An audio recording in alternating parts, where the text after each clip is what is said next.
దయచేసి ఈరోజు ప్రభు నామంలో మీకు తెలియజేస్తున్నానండి, దేవుడి ప్రేమ మన పట్ల ఎంతో గొప్పగా ఉంది. ఆయన అనుగ్రహించిన కృపని దుర్వినియోగం చేయొద్దు. ఎందుకంటే దేవుడు వాక్యం తెలియజేస్తుంది, కృపాకాలము దాటిపోతానికి ముందే మనకు సమయం ఉంది. నీ బ్రతుకు ఒక టైమర్ ఉంది. మన బ్రతుకులకి దేవుడు ఒక టైమర్ పెట్టాడు, ఒక టైం పెట్టాడు. నువ్వేం చేసినా చేయకపోయినా నీ టైం మాత్రం వెళ్ళిపోతూనే ఉంది. నమ్మవరా? మీ వయసు ఎంత? మీ వయసు మీ జీవితంలో టైమర్, దేవుడు పెట్టిన టైమర్. మీ వయసు ఒక టైమర్ పోతా ఉంది. ఎంతకాలం పోయింది? ఎన్ని తరుణాలు పోయాయి, ఎన్ని అవకాశాలు పోయాయి, ఎంత దీవెనలు పోగొట్టుకున్నారు, ఎంత దేవుడు అనుగ్రహించిన కృపను పోగొట్టుకున్నారు. ఫోన్ పట్టుకుని గెలుగుతాను మాత్రం కంగారు ఉండదంట. ఎప్పుడన్నా ఫోన్ కంగారు ఏమొచ్చిన మెసేజ్ తొందరగా ఆఫ్ చేయడం గెలికావా మాత్రం తీరిగ్గా వెళ్తాం.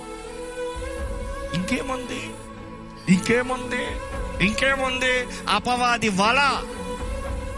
ఈరోజు ప్రభు నామములో మిమ్మల్ని వేడుకుంటున్నాను, దేవుని ప్రేమ ఎంతో గొప్పది. ఆ ప్రేమని అవమానపరచకండి, ఆ ప్రేమను దూషించకండి, ఆయన చేసే కార్యాలని త్రోసివేయకండి.